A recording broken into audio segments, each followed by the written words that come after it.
She heard their voices first, and then the sounds of their feet on the floor.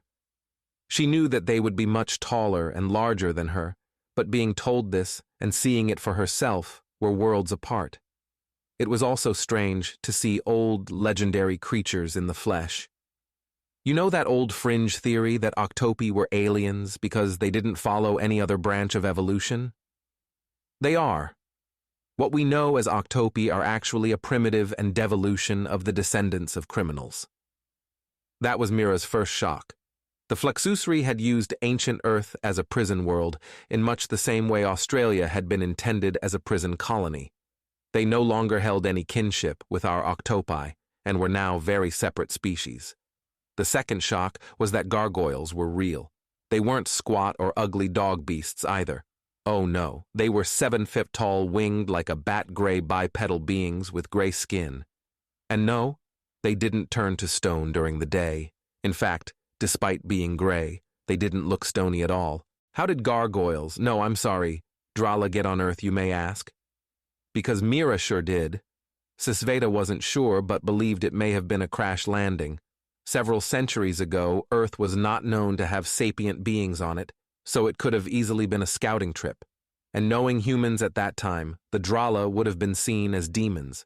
Maybe they helped someone, and that's how they became church guardians. Who knows? It was nearly maddening to be confronted with so many legends at once. The third shock was, of course, the Acili. They were a nocturnal species that Mira recognized as a damn Bigfoot. Sisveta believed the Acili were seen on Earth much the same way as the Drala. However, because they were a more recent legend, he believed that after that grainy image surfaced, the Imperia would have hunted them down and disposed of them and their ship.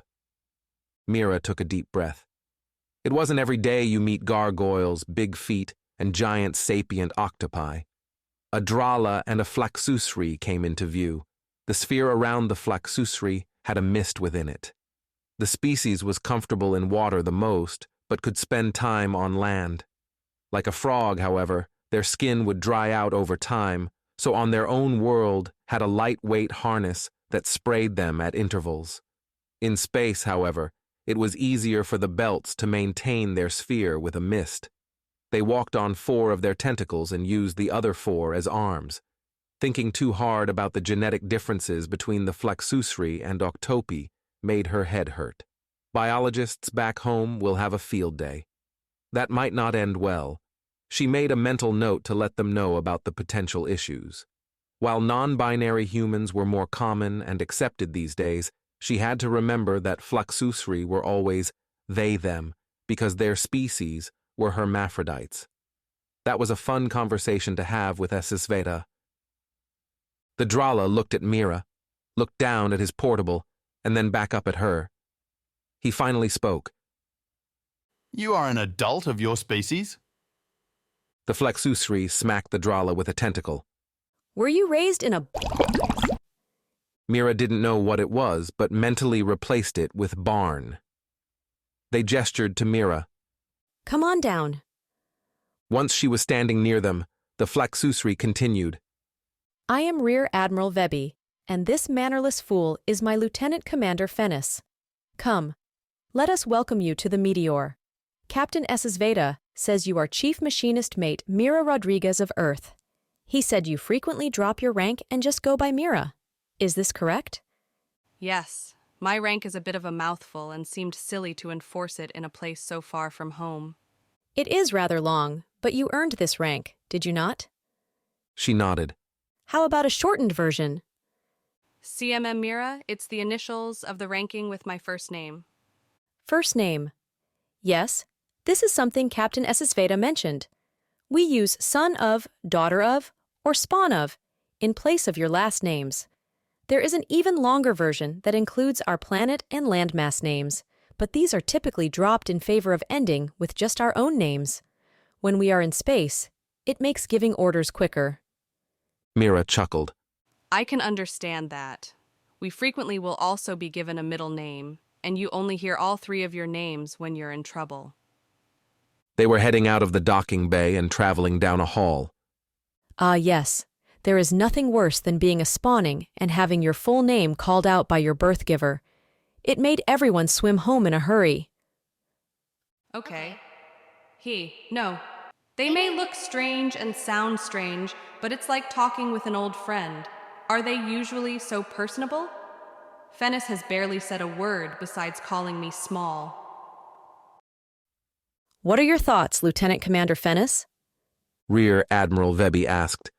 Are we sure she comes from a Class Black planet, Rear Admiral? I don't mean offense CMM Mira. Your file says that your species has no natural defenses. Your claws are blunt and thin, your fangs are small and blunt. I just don't see it. Mira smiled, an almost predatory smile, as they both looked her over. How long is your galactic day? I understand it can change from ship to ship based on species needs. Vebby answered. We are also a 20-hour ship. Chief Medical Officer Clarude did my physical testing after I was already up for about 20 hours with little food or water in that time. My species is used to a 24-hour day cycle. Those readings are not accurate. That is how my species survived on a Class Black planet. Fennis looked Mira up and down. I don't believe it. Vebby smacked Fennis again. Humans are a lot tougher than we look. Don't mind the Lieutenant Commander. He had a long day and an early morning. I'm sure he'll remember his manners by tomorrow. Vebby cut in. Fennis had the good grace to look uncomfortable. Here is your room. We had to make a few adjustments to accommodate your height, but it should be similar to the room you used on Black Hole. Take your time to settle in, and I'll have someone come by to show you around. The layout is similar to Black Hole as well. There's my babysitter. Mira entered the room and used her belt to set the atmosphere and gravity for the room, and she was left alone. She noticed that the furniture in the room looked a little larger, as did the bed, but it was a similar style-looking nest, like the beds back on Black Hole. She unpacked and settled in with her portable to start adding more written language to it, as well as some English idioms. There was nothing worse than using a perfect idiom and to have no one understand it. After a few hours, a Flx'usri entered the room. Oh, I hope you weren't waiting for me. I'm Dino. I'll be the one showing you around. I think you gave me your rank, but it didn't translate. I'm Chief Machinist Mate Mira. We can shorten that to CMM Mira, if you like. Dano tapped his beak, which was underneath him, just as an octopus's mouth is. It looked strange, but still conveyed the same expression of a human trying to think of how to say a thing in a different way. I am not in the officer ranks. I'm in fact very new to service. Sounds like we would call you a seaman, but I suppose that wouldn't translate as we are definitely not in the water. We are a water-loving species, and I like the sound of it. I think it will be sufficient. Your species separates its military into reefs? They were sitting together in the sitting area of the room. Branches, but yes. A branch that specializes in water shouldn't be the one telling ground troops where to go or what to do on the ground. But we work with each other very well. We know how to support each other where the other lacks. I suppose I could see why that would make sense. Dano stood up. Are you hungry? Yes. I understand your people, and the Drala are both carnivores and the Acili are omnivores. Will there be any non-meat available even though it's still in the day cycle? I can go without meat, but to only have meat for too long isn't good for my species. Yes! Our cook staff were notified of your needs, so there will be non-meat available at all meals while you are with us. Dano answered. In the dining hall, there was the expected staring and the startled responses when she would whip around to catch a group staring at her. How do you do that? Dano asked. Do what? Always catch them staring. When you were growing up, did you have to worry about something larger or stronger than you turning you into food? Not growing up. Our communities were very safe, but if you went out to the wild waters, there were possibilities to be another's meal. How did you keep yourselves safe from that? If it was big enough, you feel the current of the water shift, but we would never go into the wilds alone.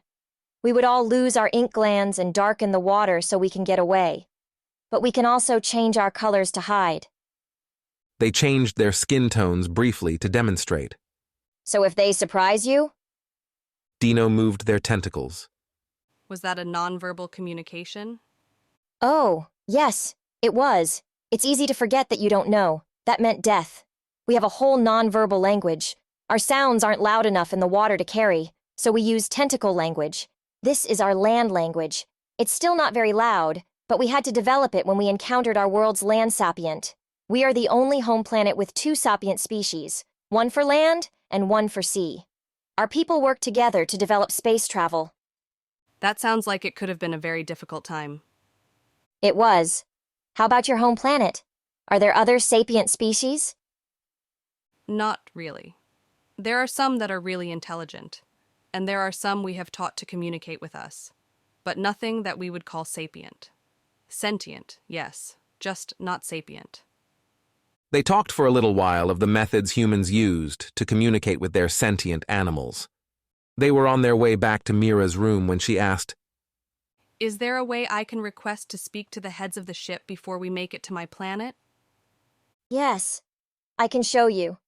They entered Mira's room, and Deno went to the main screen for the room and sent in the request. There you go. They will figure out a good day and time and send you a response if they agree to it. I don't see why they wouldn't. You will all need to be able to talk to each other before landing anyway to make a plan of action. Thank you. I really appreciate it. Dino showed Mira how to get in touch with them if she needed anything before morning meal.